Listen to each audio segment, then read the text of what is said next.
Ada, Malam. alhamdulillah sehat, Bro. Romade juga, nggih. Sehat Prof Made. Ya, kok anu ya, Alhamdulillah. Wah. Mas Fikri gimana Mas Fikri? Mas Fik Halo Absoril. Mas Fikri, sehat-sehat. Sehat-sehat Prof. Alhamdulillah. Lama nggak jumpa Prof.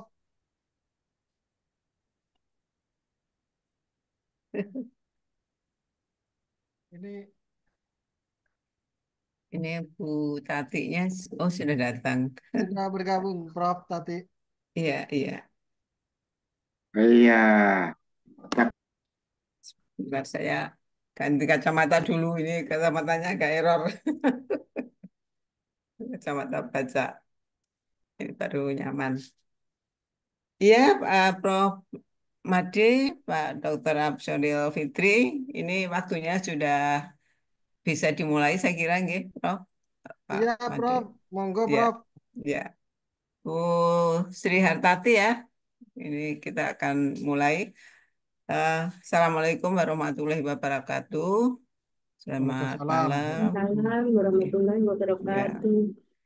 Bu Sri Hartati, mahasiswa magister ya. Saudara diminta hadir di sini untuk diuji proposal tesis saudara ya. Siap ya untuk diuji, Bu Tati? Insya Allah, Prof. Ya, ini nyaman ya di suaranya baik. Baik, Prof. Ya, oke.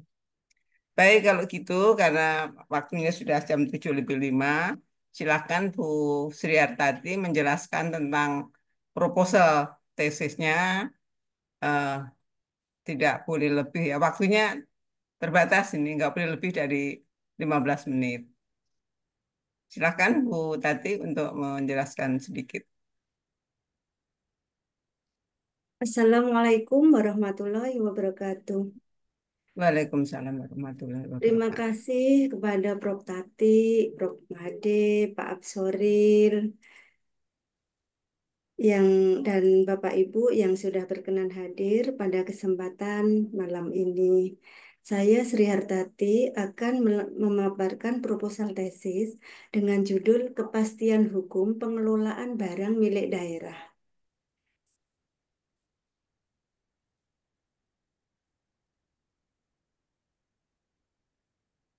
Itu pembahasan pertama, latar belakang, kedua, tinjauan pustaka, dan ketiga, metodologi penelitian. Latar belakang. Indonesia sebagai negara hukum berdasarkan Pasal 1 Ayat 3 Undang-Undang Dasar Negara Republik Indonesia tahun 1945 menempatkan hukum sebagai panglima tertinggi dalam setiap penyelenggaraan pemerintahan.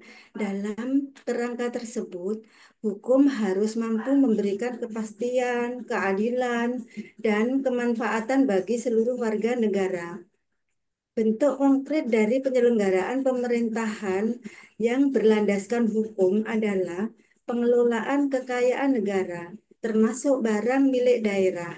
Barang-barang ini merupakan aset penting yang menjadi bagian dari kekayaan daerah dan memiliki peran strategis dalam menunjang tugas dan fungsi pemerintahan daerah, serta mendukung pelayanan publik yang optimal. Dalam praktek penyelenggaraan pemerintahan daerah, tidak jarang terjadi disharmonisasi atau pertentangan norma hukum antara peraturan perundang-undangan satu dengan yang lain. Dalam konteks ini adalah pertentangan antara pasal 307 ayat 1 Undang-Undang Nomor 23 Tahun 2014 tentang pemerintahan daerah dengan pasal 54 Peraturan Pemerintah Nomor 27 Tahun 2014 tentang pengelolaan barang milik negara atau daerah. Kedua ketentuan ini mengatur hal yang sama, yakni mengenai pengalihan barang milik daerah kepada pihak lain, namun dengan prosedur dan mekanisme yang berbeda, yang pada akhirnya menimbulkan ketidakpastian hukum bagi para pemangku kepentingan, khususnya pemerintah daerah. Latar belakang isu hukum.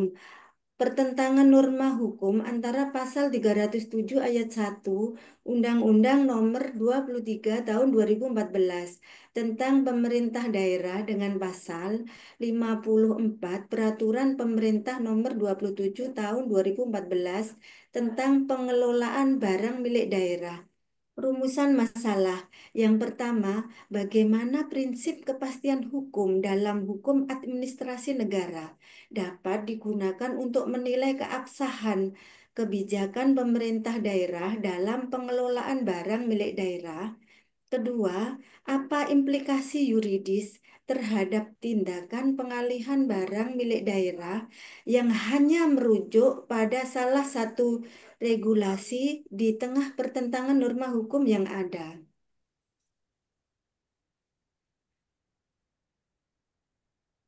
Tinjauan pustaka yang pertama, teori hukum. Pengertian teori hukum adalah sebuah aturan yang dibuat oleh lembaga yang berwenang sebagai pedoman bagi masyarakat di dalam menjalani kehidupannya dan sebagai pedoman juga bagi penguasa atau pemerintah di dalam menjalankan tugas pemerintahan. Dan apabila ada yang melanggarnya, akan mempunyai akibat hukum sendiri yang berupa sanksi. Yang kedua, teori kepastian hukum. Kepastian hukum merupakan asas yang menyatakan bahwa hukum harus jelas bagi subjek-subjeknya, supaya mereka bisa menyesuaikan perbuatan mereka dengan aturan yang ada, serta agar negara tidak sewenang-wenang dalam menjalankan kekuasaan. Metodologi penelitian. Yang pertama, jenis penelitian. Jenis penelitian yang akan dipakai adalah normatif, yaitu menggunakan studi kasus normatif berupa produk perilaku hukum, seperti mengkaji undang-undang. Pokok kajiannya adalah atau kaidah yang berlaku dalam masyarakat. Kedua, pendekatan masalah. Pendekatan masalah yang digunakan pada penelitian ini yaitu yang pertama, pendekatan perundang-undangan.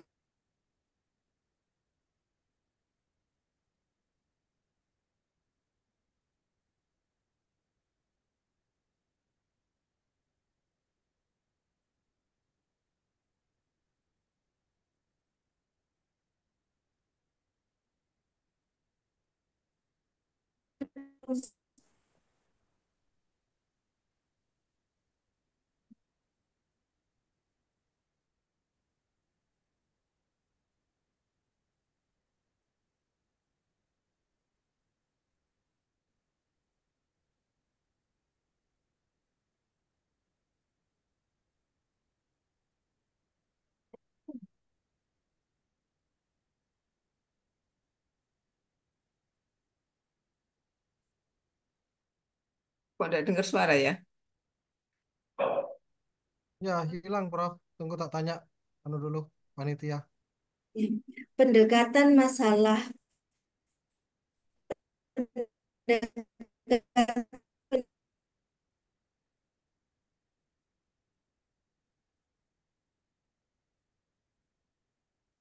Suaranya putus ya. Ya, iya, tidak ada suaranya, Bro.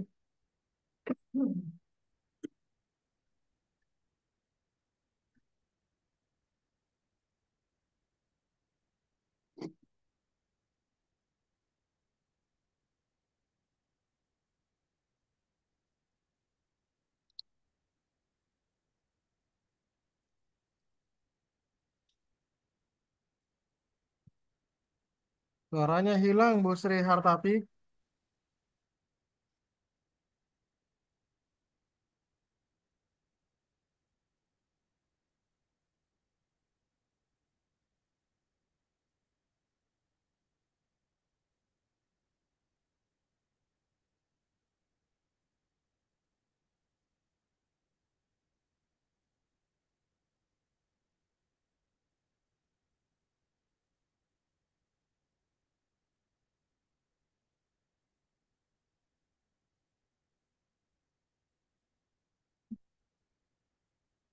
Malah hilang, Mas.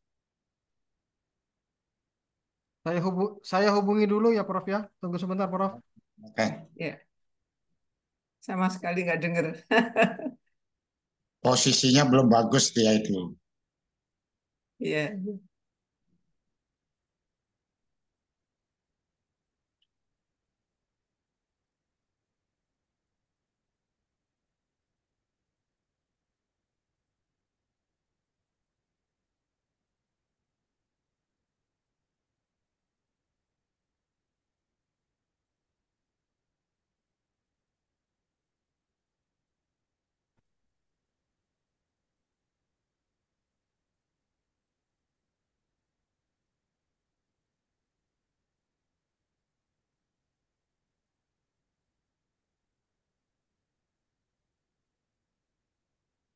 Mohon maaf, Prof.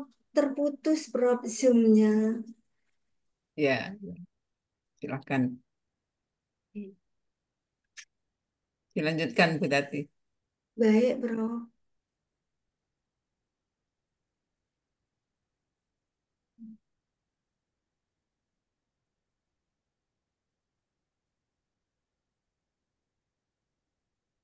Pen- pendekatan masalah. Pendekatan masalah yang digunakan pada peneliti ini yaitu pertama, pendekatan perundang-undangan, yaitu menelaah semua undang-undang dan regulasi yang bersangkutan dengan isu hukum yang sedang ditangani.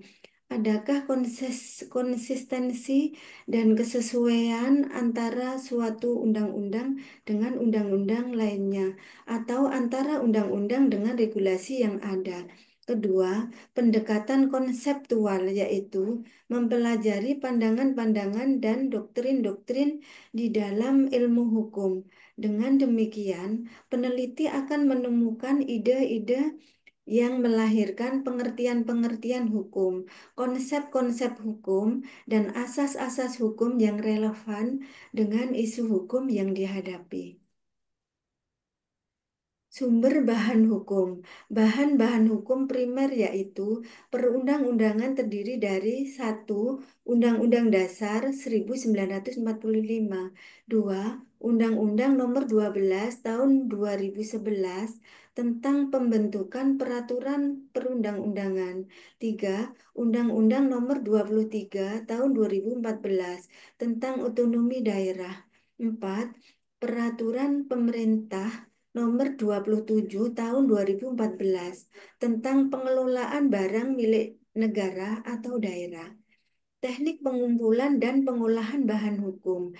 Ada dua teknik pengumpulan bahan hukum penelitian ini. Yang pertama, pengumpulan bahan-bahan hukum primer berupa perundang-undangan dan putusan hakim. Kedua, pengumpulan bahan hukum sekunder berupa buku-buku, kamus-kamus, dan jurnal-jurnal hukum. Sedangkan dalam pengolahan data atau bahan dilakukan dengan cara melakukan seleksi data atau bahan hukum, kemudian melakukan klasifikasi menurut penggolongan bahan hukum dan menyusun data hasil penelitian tersebut secara sistematis.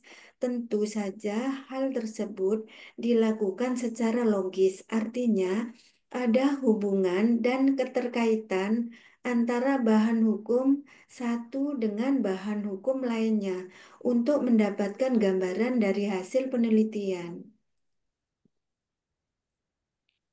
Analisis bahan hukum.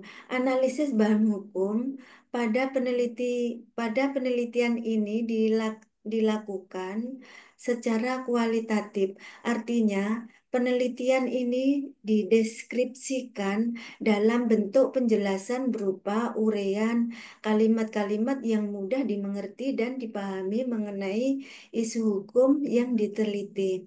Penelitian ini juga dianalisis secara deduktif, yaitu analisis yang dilakukan dari sebuah peristiwa hukum yang umum ke peristiwa hukum yang khusus, ditarik dari kesimpulan umum atau generalisasi yang diuraikan menjadi contoh-contoh konkret atau fakta-fakta yang kemudian dianalisis secara preskriptif, yaitu mengkaji atau menganalisa suatu isu hukum dengan ketentuan yang bergantung atau menurut ketentuan resmi yang berlaku. Terima kasih, Bro. Sudah. Iya, sudah.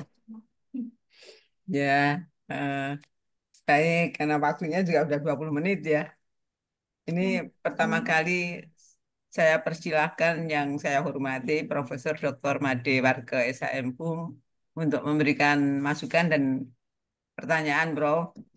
Silakan. Terima kasih, Prof. Prof. Sri Janti ya. Bisa buka suara saya? Ya. Ya, ya, Eh, betul. dengan melihat daripada proposal ini sangat menarik karena berkaitan dengan pengelolaan daripada eh, apa aset ya, aset negara, aset pemerintah daerah gitu. Namun kalau saya lihat di dalam judul itu mungkin nanti perlu di Bagi. di, ditinjau kembali karena kalau judul dengan masalah yang muncul 6 kalau nggak salah di halaman 6.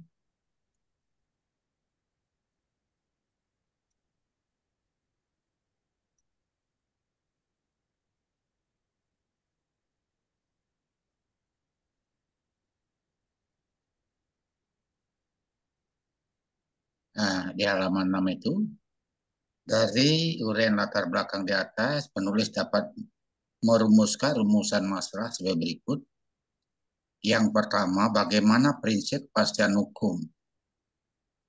Eh, prinsip kepastian hukum dalam hukum administrasi negara dapat digunakan untuk menilai keabsahan kebijakan pemerintah daerah dalam pengelolaan barang milik daerah. Nah, setidaknya ini ada kaitan antara judul dengan artinya benang merahnya harus ada gitu ya. Walaupun di sini hanya pengelolaan barang milik daerah gitu ya. Tapi kita mengacu pada judul gitu. Nah, kemudian yang kedua, apakah implikasi yuridis? Implikasi yuridis. Nah, kalau saya lihat judul masalah ini, mungkin dengan dua masalah ini, mungkin kita mengacu pada judul apa masalah. Kalau kita mengacu pada masalah, mungkin ada suatu perubahan dalam judul. Kalau saya lihat di sini, mungkin urgensinya pengaturan gitu ya. Urgensi, urgensi pengaturan atau ekstensi kepastian hukum dalam pengelolaan barang milik daerah gitu ya.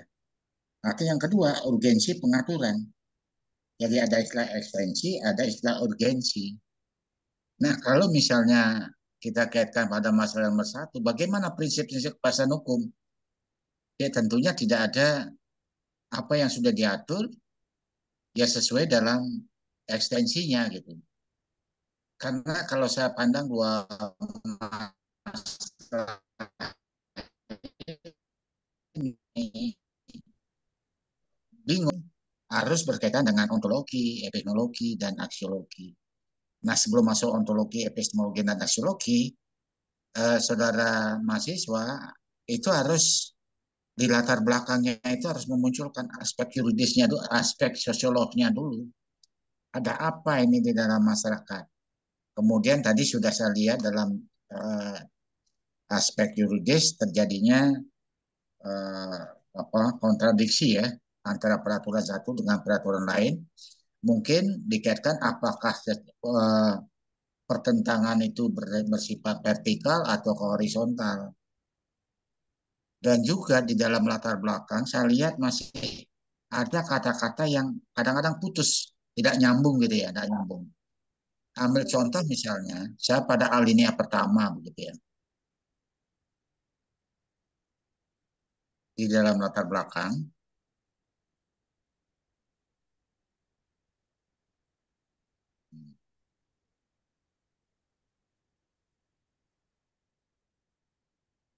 Nah ini, negara Indonesia sebagai negara hukum berdasarkan pasal 1 ayat 3 Undang-Undang Dasar Negara Indonesia tahun 1945.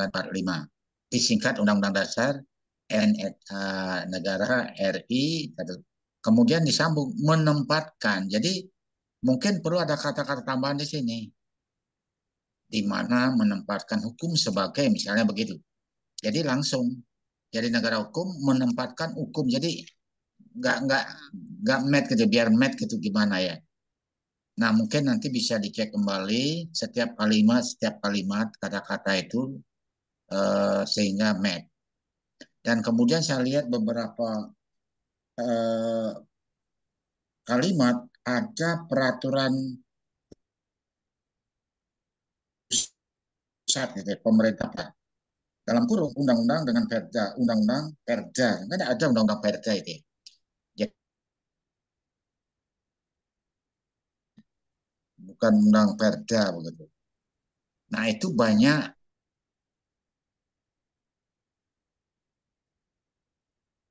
tulisan-tulisan yang ditulis.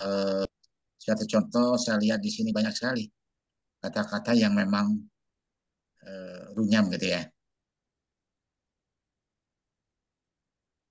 Nah di sini yang dipermasalahkan adalah undang-undang, PP, perda gitu ya. Terjadi pertentangan, tidak terjadinya suatu sinkronisasi. Nah, kalau tidak terjadi sinkronisasi, maka perlu disinkronkan sehingga teorinya teori sinkronisasi itu mungkin penting itu dan sebagainya. Di samping teori-teori yang sudah disampaikan.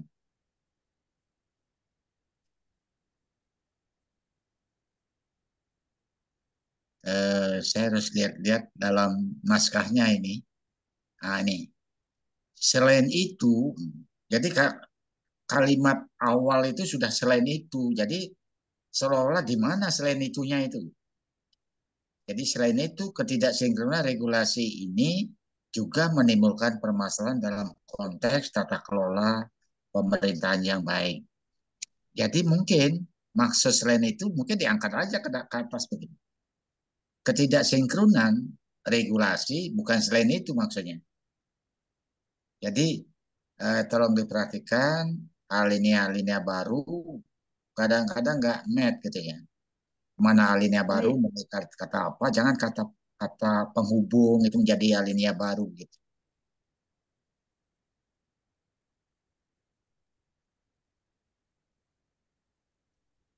Dan juga kalau saya lihat ini kan berkaitan dengan kasus ini, ya Mbak ya, baik, Prof. Iya, kasus ya.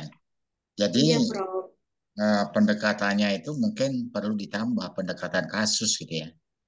Pendekatan kasus, saya lihat pendekatan masalah itu tidak hanya dimasukkan gitu saja, tapi dikaitkan dengan judul tesis yang Mbak buat gitu ya.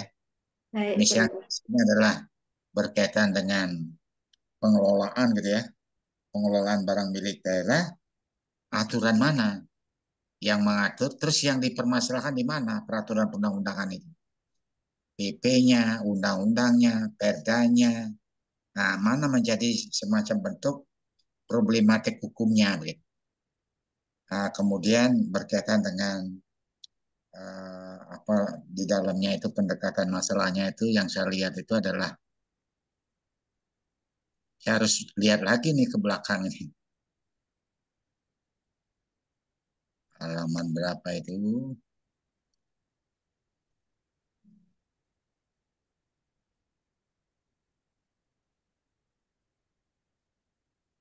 Yang intinya bahwa pendekatan masalah itu adalah semua pendekatan harus dikaitkan dengan skripsi yang, tesis yang saudara buat gitu ya. Jangan sampai jauh. Coba dibuka di sana pendekatan masalah. Dibaca aja dulu pendekatan masalah perundang-undangan gitu ya. Atau tunjukkan halaman berapa itu, Mbak? Halo? Baik, Prof. Pendekatan masalah pada halaman berapa? Lalu, Ya, baik, Prof. Masih ya, dia pendekatan masalah pada halaman berapa? Coba tiga, dibuka. 31, Prof. Oh, 31. Oke, memudahkan saya lihat di sini.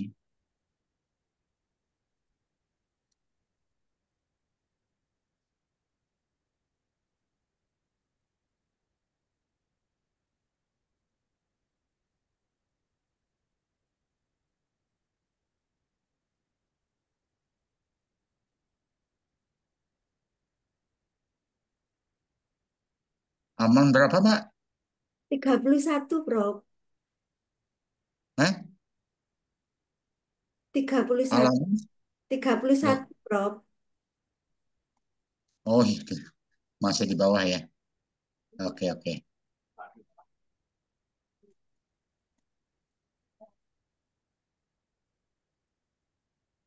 Menjawab.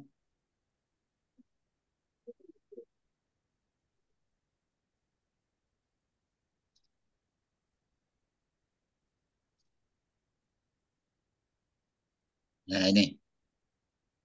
Pendekatan masalah. Pendekatan masalah merupakan sebuah metode.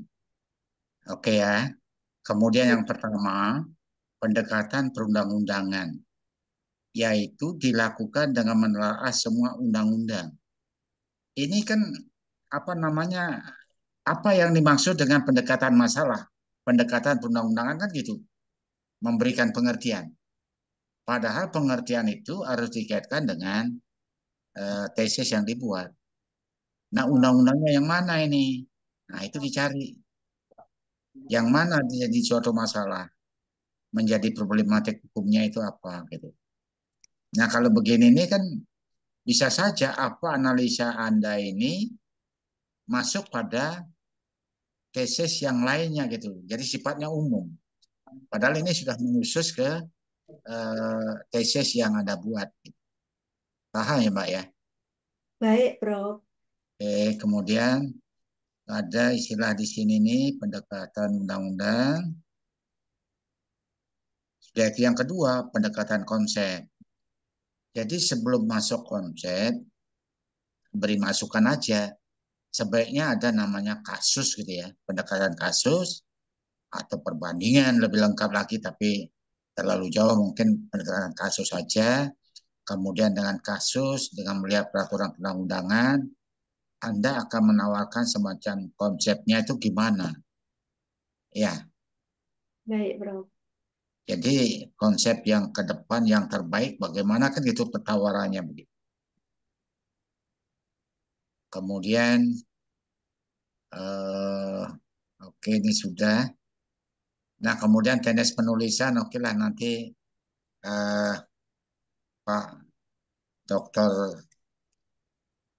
Dokter Amilsir itu ya Vito siapa nih?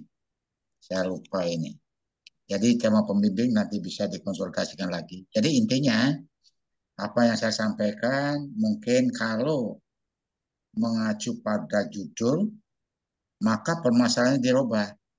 Tapi kalau mengacu pada masalah dengan penyempurnaan mungkin judulnya akan berubah lagi begitu. Baik, Prof. Latar belakangnya itu lebih connect. Kalau saya paham, latar belakangnya itu intinya problematik hukumnya terjadi ketidaksinkronan kan itu antara peraturan satu dengan peraturan yang lain.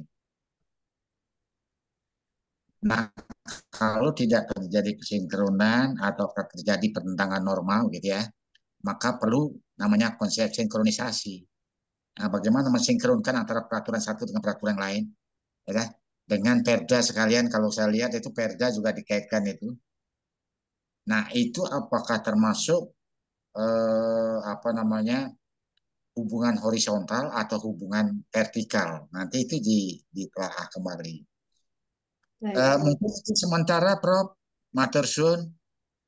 Baik, Terima terima kasih, kasih Prof. Prof. Dr. Made Warga SHMU. Eh, Banyak sekali, Prof. Ini bermanfaat sekali bagi Ibu Sri Hartati sebagai mahasiswa kita di Magister yang sedang menulis proposal tesis. Eh, Bu Sri Hartati ya, nanti Baik, Prof. diperhatikan untuk perbaikan-perbaikan ke depan dalam penulisan ini. Selanjutnya Baik. saya persilahkan pada penguji dua ya, Bapak Dr. Absoril Fitri, SHM Hum juga, eh, SHMH, maaf. Saya persilahkan Pak Dr. Absoril Fitri. Oke, siap. Terima kasih Prof. Tati. Salam Prof. Made. Ya, Bu Sri Hartati. Ini masukan dari Baik. Prof. Made. Sebelumnya mohon maaf, mohon izin Prof. Tati, Prof. Made, saya lagi ini apa namanya melakukan perjalanan juga. Mohon dimatikan ya Prof. Videonya ya Prof. Ya, baik, baik, tidak apa-apa. gimana caranya Oke. nih? Prof. Tati, saya ada beberapa hal yang ingin saya tanyakan ke Prof. Tati itu, Prof. Tati, mohon maaf, ingin kepada Bu Sri Hartati. Putus Eh, Sama-sama lagi nih, tatinya ya. Pak Amsor ya, sih. mohon Baik, maaf, Pak. mohon Makanya maaf. saya terkejut. Wah, Ya, tenggelam mohon maaf. lagi nih suaranya. Sebenarnya ini alasan sosiologisnya apa ya, ya Bu Sri? Berarti Pak Dokter Amsoril harus posisi yang berubah posisinya supaya jelas nanti. Suaranya kurang jelas ya, Prof ya? Kalau Suaranya kurang. di saya jelas, cuma kelihatan jauh ya. Terasa jauh, nggih, Prof. Made, nggih. Kok kelihatan Oke, jauh ya? Seperti oke. jauh. Kalau seperti ini gimana, Prof? Kalau seperti ini gimana, Prof? Sudah, Ya, sudah. Saya silakan. cukup. Oke. Bu Sri Hartati, yang ingin Baik. saya tanyakan itu kan di latar belakang seharusnya ada alasan sosiologis, alasan yuridis, filosofi ya. Yang ingin saya tanyakan alasan sosiologisnya apa kira-kira? Kalau dari yuridis tadi sudah disampaikan. Nah, yang ingin saya tanyakan itu alasan sosiologisnya apa kira-kira Bu Sri? Baik, Pak. Secara sosiologis, terdapat kejadian di tempat kerja saya. Ada aset yang tidak dikembalikan ke puskesmas, Pak. Setelah ASN itu pensiun, begitu. Secara yuridisnya, adanya pertentangan norma terkait pengalihan barang milik daerah. Begitu, Bapak.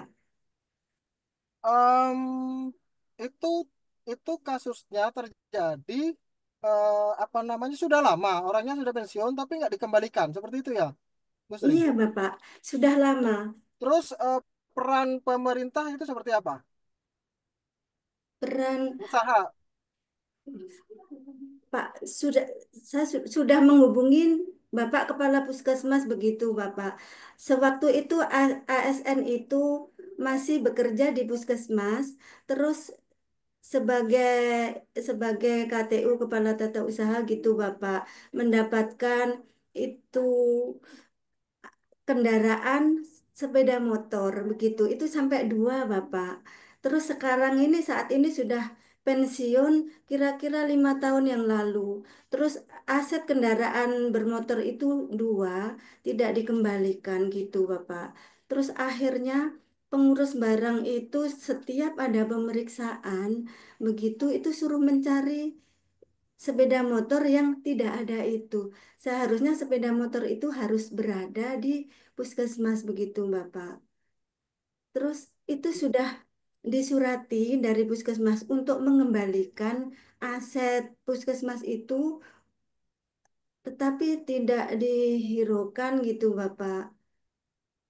Dan Oke. ya sudah mengkonfirmasi, sudah melaporkan ke dinas kesehatan, terus dikembalikan lagi ke puskesmas. Dan sudah memberitahu ke inspektorat dikembalikan ke puskesmas. Terus akhirnya puskesmas itu bilang tidak sanggup untuk menarik aset yang tidak dikembalikan itu karena di ASN yang pensiun itu sudah tidak ada begitu, Bapak. Oke, oke. Itu kan nanti kan dihubungkan dengan yuridisnya. Kan ada mekanisme yang nggak sama antara apa tadi peraturan ya, antara peraturan yang satu dengan peraturan yang lainnya. Ya, seperti itu ya Bu Iya, Sri ya. iya, Sehingga Bapak. sehingga juga eh, apa Bupati sudah di ini juga ya, apa namanya? Sudah dihubungi. sebatas inspektorat Bapak sama dinas Oke, kesehatan. inspektor. Oke.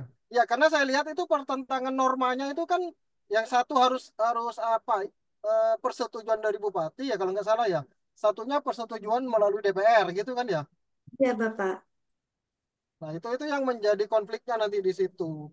Makanya di Ibu Sri itu kalau di tinjauan pustaka dimasukkan apa sih aset daerah itu.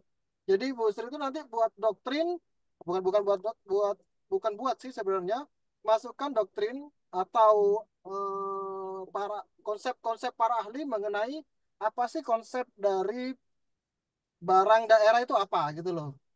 Baik Ya Bu Bapak. Sri, itu dimasukkan apa sih konsep-konsep dari itu barang daerah itu seperti apa menurut perundang-undangan itu seperti apa. Terus nanti benar sih yang disampaikan Prof. Made tadi ada teori untuk menyelesaikan konflik norma tadi ya kan. Jadi nanti yang disampaikan Prof. Made Bu Sri itu menggunakan asas preference. Nanti ada yang namanya lex specialis, derogat, legis generalis yang seperti itu ya. Yang pakai Baik lex Bapak. itu loh Bu Sri. Jadi Baik sehingga nanti Bapak. akan ketemu itu ininya. Jadi apa namanya? Kalau ada permasalahan lagi seperti yang disampaikan, jadi tahu surat itu tahu oh yang berhak ini seperti ini, yang bisa itu seperti ini. Jadi nggak mengembalikan surat gitu loh. Surat dikembalikan lagi karena merasa tidak mempunyai kewenangan dikembalikan kan gitu kan. Oke, yang kedua, Bu Sri, yang ingin saya tanyakan itu ini kan normatif ya, Bu Sri ya. Ya Bapak. Oke, apa namanya? Kalau menurut Bu Sri Hartati itu pendekatan dua pendekatan itu kira-kira sudah cukup nggak untuk menjawab permasalahan yang ada nantinya, Bu Sri? Kalau menurut saya kemungkinan kurang Bapak. Saya hanya membahas dua. Di pendekatannya itu kan ada pendekatan perundang-undangan satunya konseptual, ya kan? Iya. Kira-kira itu perlu nggak ditambah pendekatan kayak pendekatan filosofi misalkan atau pendekatan yang lain-lainnya lah, ada pendekatan kasus dan lain sebagainya. Kira-kira yang dua pendekatan yang disampaikan oleh Bu Sri Hartati itu sudah cukup atau masih kurang gitu loh untuk Sepertinya menjawab permasalahan yang ada. mungkin kalau dari masukan Prof. Made, sepertinya kurang Bapak. Yang sudah disampaikan sama Prof. Made itu pendekat pendekatan kasus. Mungkin seperti itu Bapak. Oke, jadi nanti ada ya. Berarti kalau pendekatan kasus itu bisa menggunakan kalau memang ada kasus atau ada putusan bisa ya disampaikan di sini ya, Bu Sri ya. Baik Bapak. Baik Oke. Bapak. Berikutnya Bu Sri, saya ngelihat ada judul pertama itu ada tulisan kepastian hukum ya Bu Sri ya. Iya. Saya yang ingin saya tanyakan kenapa sih tema kepastian hukum itu sangat penting itu dalam konteks judul yang Ibu angkat dalam konteks pengelolaan barang milik daerah. Baik Bapak. Mengapa tema kepastian hukum penting dalam konteks pengelolaan barang milik daerah? Karena sesuai dengan pengertiannya bahwa kepastian hukum adalah asas yang menyatakan bahwa hukum harus jelas bagi subjek-subjeknya, supaya mereka bisa menyesuaikan perbuatan mereka dengan aturan yang ada. Jadi, dengan kepastian hukum dapat menjamin legalitas dan memastikan bahwa pengelolaan barang milik daerah dilakukan sesuai dengan peraturan perundang-undangan yang berlaku. Begitu, Bapak. Oke, baik. Itu anu ya, apa namanya? Urgensi apa bukan urgensi sih? makna dari kepastian hukum ya, pentingnya dimasukkan tema kepastian hukum. Oke, Bu Sri, terakhir dari saya, kira-kira nanti apa kontribusi yang ingin Anda capai dari penelitian ini terhadap penguatan hukum administrasi negara atau praktek pemerintahan daerah? Gimana kontribusinya kira-kira Bu Sri? Baik, Bapak. Kontribusi yang ingin dicapai dari penelitian ini terhadap penguatan hukum administrasi negara atau praktek pemerintah daerah. Penelitian ini utamanya bertujuan untuk mengidentifikasi titik-titik disharmoni antara kedua regulasi dan menilai dampaknya terhadap kepastian hukum dalam pengelolaan aset daerah. Dengan demikian, kontribusi yang ingin dicapai adalah merumuskan rekomendasi yang dapat dijadikan acuan dalam penyempurnaan regulasi di masa mendatang untuk dapat dijadikan pembaharuan hukum nasional agar dapat terwujudnya sistem hukum yang terpadu, harmonis, dan responsif terhadap kebutuhan masyarakat dan pemerintah. Begitu, Bapak. Ya, masukan ya dari saya ya Bu Sri ya. Baik, Eh, baik. di dalam pendekatan di dalam pendekatan penelitian itu yang apa namanya pendekatan perundang-undangan sama pendekatan kasus itu lebih ditekankan lagi penggunaan dari pendekatan tersebut. Ya, misalkan pendekatan perundang-undangan itu dijelaskan nanti pendekatan perundang-undangan itu mau digunakan untuk menganalisis permasalahan yang mana ya. Sama yang kedua konsep juga itu nanti dijelaskan juga bahwa itu akan digunakan untuk pendekatan yang mana, karena menganalisis menganalisis permasalahan yang mana gitu ya. Baik, Bapak. Oke, terima kasih Bu Sri Hartati. Mungkin itu saja yang bisa saya sampaikan. Saya kembalikan lagi ke Ketua Majelis, Prof. Tati. Monggo, Prof. Tati. Baik, Terima terima kasih, kasih Bapak. Pak Dr. Absaril Fitri. Eh, Sekarang giliran saya, Bu Sriatati. Tadi Prof. Baik. Made banyak sekali memberi masukan, pertanyaan, kemudian Pak Dr. Absaril juga memberikan banyak masukan dan eh, tambahan-tambahan ya, serta pertanyaan yang sangat bantu. Pertama saya eh, memberikan masukan juga, Bu Tati ya. Baik, Prof. Judul itu biasanya dua proposisi digabung. Ini kan satu proposisi. Kepastian hukum pengelolaan barang milik daerah. Satu proposisi. Harus dua, jadi digabung ya. Kalau Baik. sementara ini ya kepastian hukum dalam konteks pengelolaan barang milik daerah. Nanti ditambahkan. Kemudian di eh, tulisan, saya juga sama dengan Prof. Made loh. Itu ada kadang-kadang ada tulisan yang belum nyambung, ya. Kadang-kadang ditemukan begitu. Kemudian juga Bu Tati ini banyak menulis misalnya, namun demikian di awal kalimat, karena itu di awal kalimat, oleh karena itu, tidak boleh itu kata sambung, kata penghubung, ya, tidak boleh. Jadi tidak boleh ditaruh di awal kalimat penulisannya. Kemudian juga eh, rumusan masalah. Rumusan masalah kalau yang dibicarakan itu bagaimana pengelolaan barang milik daerah dalam konteks asas kepastian hukum. Ya ini normatif ya. Iya, Prof. Ya, jadi kalau saya baca ya agak membingungkan memang ya ditambahkan begitu. Jadi apakah asas kepastian hukum dalam pengujian keabsahan kebijakan pemerintah daerah dalam pengelolaan barang milik daerah. Kemudian ditambahkan yang kedua juga apa akibat hukum adanya konflik norma dalam pengelolaan barang milik daerah. Jadi dirumuskan kembali. Kemudian eh, tujuan ya, tujuan penulisan itu nomor satu itu mengkaji dan menganalisis prinsip kepastian hukum. Yang dicari Bu Tati itu asas atau prinsip. Kalau asas itu general principle.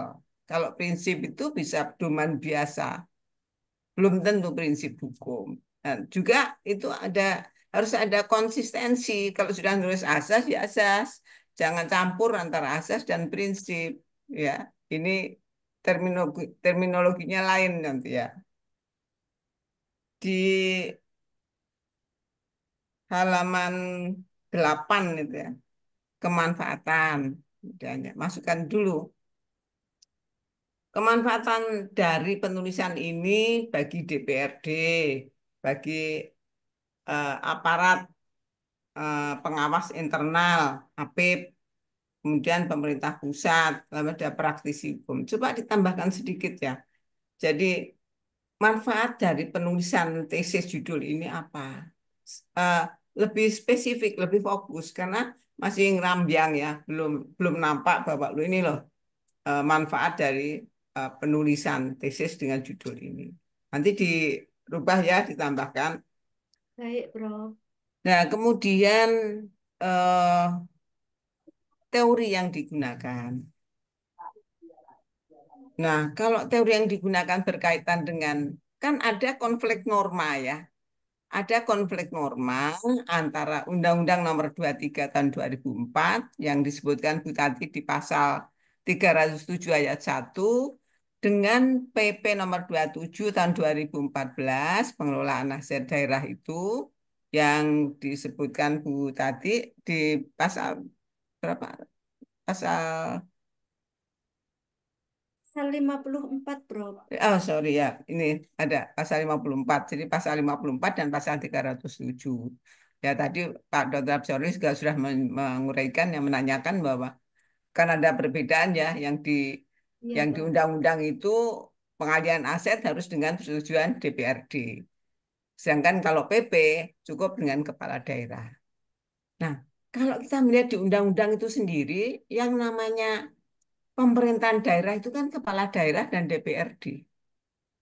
Nah, kalau ada perbedaan gini kan berarti ada konflik norma. Makanya nanti di teori hukumnya, karena teori teori itu kan visuanalisis ya dalam permasalahan itu. Nanti dikembangkan juga teori Steubenbauer teori. Steubenbauer teori itu keberlakuan aturan hukum ya. Jadi mana yang lebih tinggi? Itu teori Hans Kelsen. Jangan teori keadilan tok gitu loh ya. Banyak Baik, Prof. teori keadilan yang ditulis oleh Bu Tati itu ya masa nggak adil saja atau adil saja ya enggak. Ada keberlakuan hukum, ada keadilan, ada eh, teori yang menyangkut eh, apa ini penyusunan peraturan perundang-undangan yang baik, legal drafting yang baik. Ya, Ada sih. ya. Baik, Prof. Jadi enggak harus ini keadilan kok seperti yang ditulis Bu Tati ditambahkan nanti. Nah, keberlakuan hukum itu juga penting ya teorinya Hans Kelsen itu. Lalu juga Brueging, teorinya Brueging, pembentukan peraturan perundang-undangan yang baik seperti apa. Satu sajalah dari Brueging. Kalau mau ambil bukunya ya Refleksis ya. Nah, tadi juga eh, kalau ada konflik norma sudah diarahkan oleh Pak Dr. Rapsori bahwa kenapa nggak pakai asas preferensi hukum. Tadi paham asas preferensi hukum? Paham? Hah? Belum. Nanti dicari ya. Ini ada buku kecil. Baik, Prof. Ya, ini kebetulan tulisan saya. Kalau nggak ada di toko nanti bisa diambil ini. Oh, baik, Prof. Terima kasih, Ya, Prof. ya tulisan kecil saja. Mungkin menambah rujukan tesisnya Bu Tati ini. Baik. Ya, kemudian pendekatan ya. Pendekatan saya setuju juga dengan apa yang disampaikan oleh Prof. Made, ada pendekatan kasus karena Bu Tati ini menulis kasus orang yang sudah pensiun, enggak, kemudian ada barangnya yang dibawa nggak dikembalikan sampai pejabatnya ganti, pejabatnya nggak punya wewenang, itu kan masalah pengawasan ya toh, Iya, masalah responsibility.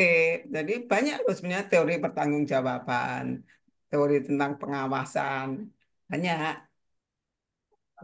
Yang ditulis Bu Tanti itu banyak kan keadilan itu loh.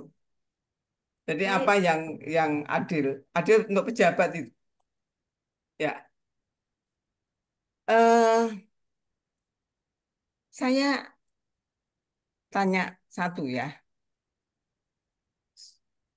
Pertama satu dulu. Baik, Prof. Kalau ada konflik norma, ada undang-undang yang mengatur tentang pengelolaan aset.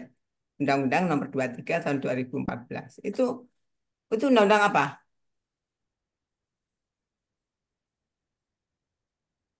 Undang-undang tentang pengelolaan Ah, barang, Prof. undang-undang tentang pemerintahan daerah itu tadi. Bukan otonomi, di sini ditulis tentang otonomi daerah, bukan. Ya.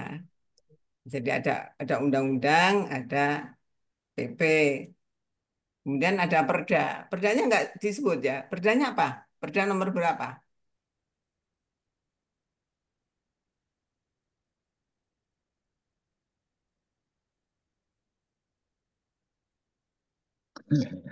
Kan Masih tadi belum. disebut ada perda, Iya. ada undang-undang, ada itu perda, perdanya ada PP, lalu perda, perda belakangan. Jadi konflik normanya itu tumpang tindih aturannya itu tidak sekedar undang-undang, tapi juga dengan perda dan dengan eh, PP. Perda nomor berapa? Ini masih judul saja kok perda nomor berapa? Ada dimasukkan apa enggak? Kalau di Sumeneb itu ada, Bu Tati, pengelolaan aset berdasarkan perda. Ada. Ada. Ada, Prof. Iya, kalau ada perda nomor berapa, tahun berapa. Ini PP-nya kan tahun 2014. 2014. Pelaksanaan dari Undang-Undang Nomor 23 tahun 2014. Terus perdanya, Perdanya, Perdanya nomor 8 tahun 2020, Prof. Ini ada Pergub juga nomor 8 tahun ah, 2022, karena Prof. karena Bu tadi itu eh, pendekatannya ya eh, apa itu ada staged approach, pendekatan perundang-undangan. Jadi tadi ada undang-undang, konflik normanya banyak, ada PP, kemudian ada Perda, lalu Perbub yang lebih spesifik lagi ya, pelaksanaan dari Perda itu. Ya ini harus dimasukkan karena eh, pendekatannya ada pendekatan peraturan perundang-undangan. Makanya tadi karena undang-undangnya lemah ya, banyak tumpang tindih konflik norma, ya seyogianya teori dari Hans Kelsen dimasukkan. Kemudian pembentukan peraturan hukum yang baik dimasukkan. Ada Brooking, ada juga teori yang dikemukakan oleh Profesor Maria Farida Indriani. Dulu hakim MK. Dicari ya, Baik, dibaca. Prof. Paling-paling nggak Dicari, semua, Prof. paling-paling cuma berapa baris gitu ya. Nanti ditambahkan di situ. Nah, di sini juga saya ingin menanyakan pada Bu Tati ya, kalau ada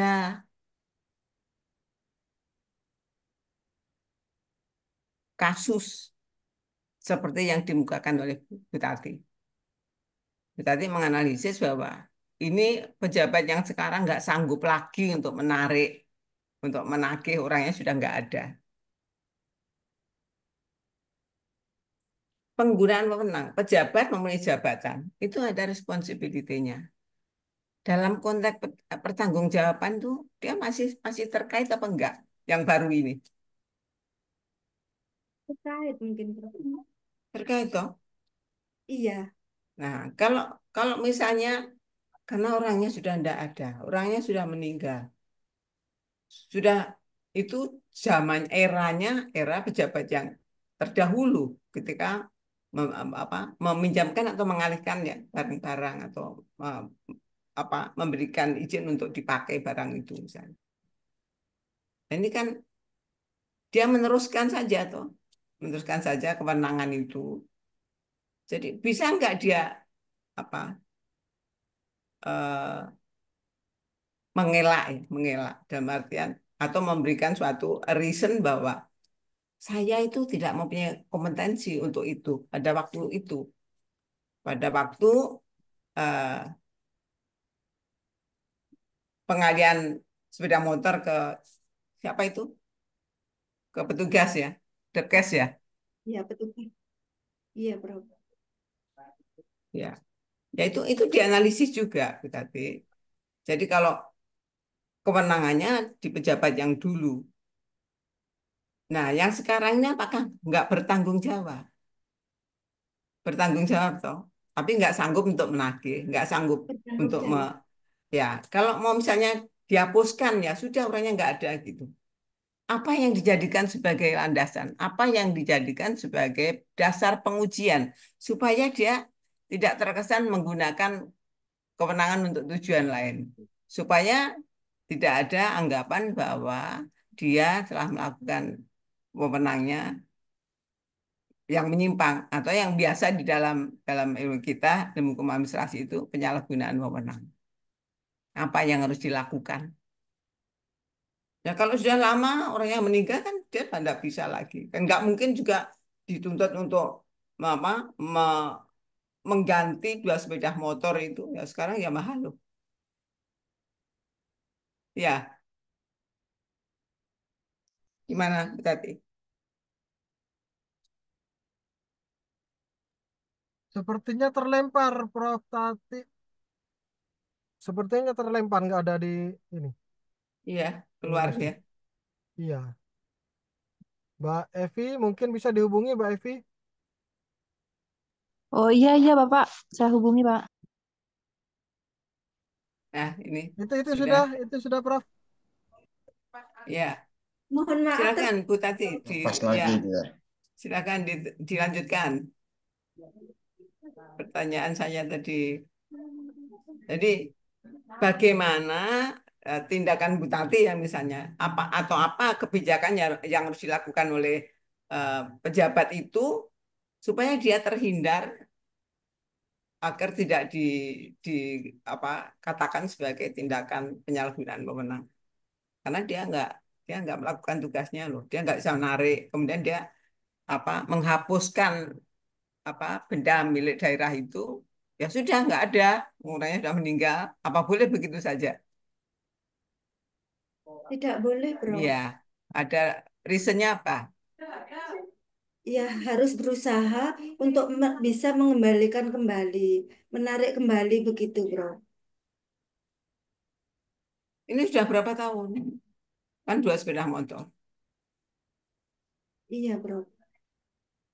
Dan itu tidak bisa digantikan dengan sepeda yang lain, aset yang lain begitu, Bro. Keterkaitan dengan nomor itu harus sama, dengan bentuk merek itu harus sama gitu, Bro. Begitu ya. Bisa Iya. nggak dengan diskresi? Ya, diskresi, tapi diskresi yang tidak melanggar wewenang.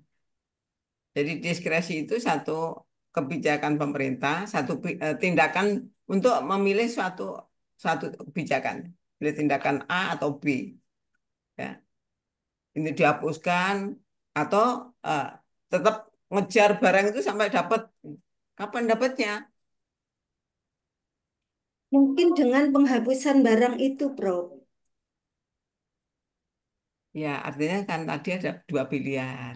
Pertanyaan saya, bisa nggak itu dilakukan satu diskresi? Bu Tati mengatakan penghapusan, ya toh? Ya.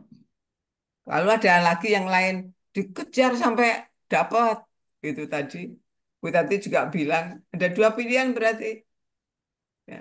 Artinya kan bisa dilakukan suatu diskresi yang baik tanpa menyalahgunakan wewenang. Ya. Bro. Eh, Kemudian dalam konteks ini ya, pengalian aset. Sekarang kan banyak pengalian aset, tahu-tahu ada dakwaan dari JPU bahwa terjadi penyalahgunaan wewenang.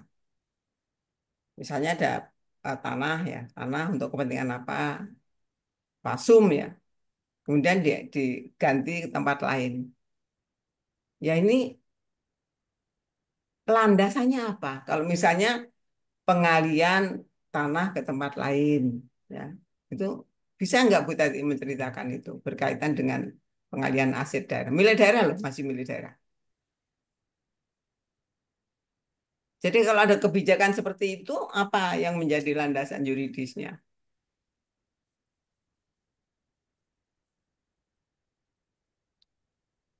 Boleh dialihkan ya, boleh digantikan dengan yang sejenis atau yang nominalnya sama kayak gitu. Ada Ya, nggak? ada, Bro. Boleh toh, Bisa makanya saya tanya. digantikan dengan barang lain. Makanya saya tanyakan itu. Coba jangan ragu-ragu Bu Tati, bisa kok, wong sudah dijawab gitu. Yang jelas coba, yang jelas. Ya, bisa digantikan dengan aset lain yang sama gitu, Bro. Meskipun barangnya itu tidak sama, tapi bisa disamakan dengan di apa istilahnya nomor bisa dibuat gitu, Bro. Biar nomor itu yang sama gitu, Bro. Ya, tapi nominalnya sama nggak? Nominalnya mungkin tidak sama, Bro. Soalnya harga dulu dengan harga yang sekarang beda gitu. Ya, kalau eh, Boleh. mungkin ada reasonnya ya, eh, harganya di sana lebih mahal ya dari yang dialihkan itu. Mungkin seperti itu. Tapi nggak boleh loh itu. Nanti jumlahnya kalau ketahuan dari apa JPU misalnya, nah ini menjadi apa ladang untuk penuntutan ya karena menggunakan wewenang untuk tujuan lain, jadi terjadi penyalahgunaan wewenang. Hati-hati. Boleh dengan landasan yuridis yang benar. Kemudian juga mungkin harga tanah misalnya NJP-nya itu NJOP-nya sesuai enggak misalnya. Kalau kelebihan lebihnya berapa ya, enggak sama, itu barangnya harganya kan masuk juga toh ke Iya. Masuk, Bro. nah ya kan kelebihannya juga dihitung jadi harus jeli. Betul loh ini. Baik, Bro. Ya, artinya dari pertanyaan saya memang bisa dialihkan, bisa digantikan, tapi dengan landasan yuridis yang jelas. Kemudian juga dasar penyimpanan, karena itu apa? Dasar pengujian tindakan pemerintahan. Misalnya tindakan pemerintahan dalam mengalihkan aset. Itu ada dua. Itu berdasarkan peraturan perundang-undangan yang berlaku, yang pertama. Yang kedua, itu eh, berdasarkan asas umum pemerintahan yang baik. Yang Bu Tati tulis di sini ada kepastian hukum, ya, kecermatan, ya, transparansi, dan lain sebagainya. Kemudian juga yang ketiga, tidak boleh bertentangan dengan HAM, perkembangannya yang sekarang. Nah, di mana landasan itu? Kalau teori demikian. Tapi kalau dogmatika hukumnya, Bu Tati bisa lihat itu di Undang-Undang Nomor 30 tahun 2014. Nah, kalau di secara instansional itu, Bu Tati juga bisa melihat ya, kalau Pemda di undang di Perda yang mana, ya. Kemudian ada aturan yang lain ada di mana. Misalnya ada ya Undang-Undang Nomor 15 tahun 2015 pertanggungjawaban pemerintah dan pemerintah daerah dalam pengelolaan aset. Ada toh pertanggungjawabannya. Itu bagaimana? Ditambahkan nanti rujukannya Baik. ya. Baik, Bro. Ya, Itu masih agak banyak itu. Karena kebetulan Bu Tati ini menulis ya eh, pendekatannya pendekatan peraturan perundang-undangan. Tadi juga ada pendekatan konsep, lalu disarankan oleh Prof. Made sinkronisasi ya, karena memang terjadi konflik norma, ada pertentangan norma macam-macam tadi yang sudah diuraikan oleh Bu Tati itu. Ya, kemudian kalau saya keberlakuan hukum, pembentukan aturan hukum yang baik, ya, ada Stauffenberg teori, ya, itu mana yang harus diikuti. Kalau makanya kalau mungkin PP ya harus mengikuti yang atas, gitu. Ya, Baik, Prof. ya nanti di eh, betulkan ya dengan masukan Baik, Prof. beberapa penguji. Jadi tadi Prof. Made, Pak Dr. Absoril, saya ya sudah banyak saya Baik. kira. Eh, Mungkin ada tambahan Prof. Made. Saya rasa cukup, Prof. Yang Oh, penting proposal ini kan benang merahnya sudah terlihat ya, dengan ya. masukan tadi, gitu. Terima Nah, Baik. kalau kasih, benang Prof. merahnya nggak paham nanti tesisnya malah bingung nanti. Iya betul, Prof. Prof. Terima kasih, Ya, Prof. Pak Dokter Absoril bagaimana? Ada Sudah, tambahan? sudah cukup, Prof. Tadi, jadi Bu Sri sebenarnya saya ingat kata-katanya Prof. Made, penelitian yang bagus itu yang diselesaikan. Seperti itu kan, Prof? Baik, Pak. Baik, kalau begitu kita putuskan di sini ya, Prof. Jadi bagaimana dilanjutkan atau Ya, Prof. bagaimana? Monggo, Lanjut ya, monggo. Prof. Lanjut dengan perubahan tentunya dengan perbaikan ya. Ya, Begitu dengan nggih, Prof? revisi. Biasanya dikembalikan pada panitia itu. Oh iya, ya kalau kemarin kita langsung ya sudah lanjut tapi dengan perbaikan lalu kemudian Oh, panitia iya. yang Enak gitu, Prof. ya. Lanjut nggih, Prof? Ya, siap. Ya, kalau eh, Pak Dokter Absori ya mungkin ya sama dengan saya karena sebagai pembimbing Pembimbing. Ya, ya senang sekali kalau gitu. Baik, kalau gitu saya kira nggak ada lagi yang perlu kita bicarakan. Masukan sudah, Prof. Made juga sudah banyak memberikan masukan dan pertanyaan. Begitu juga Bapak Dr. Absolil Fitri, maaf, dan saya juga sudah banyak memberikan masukan dan pertanyaan. Saya kira kita bisa mengakhiri ujian proposal pada malam hari ini.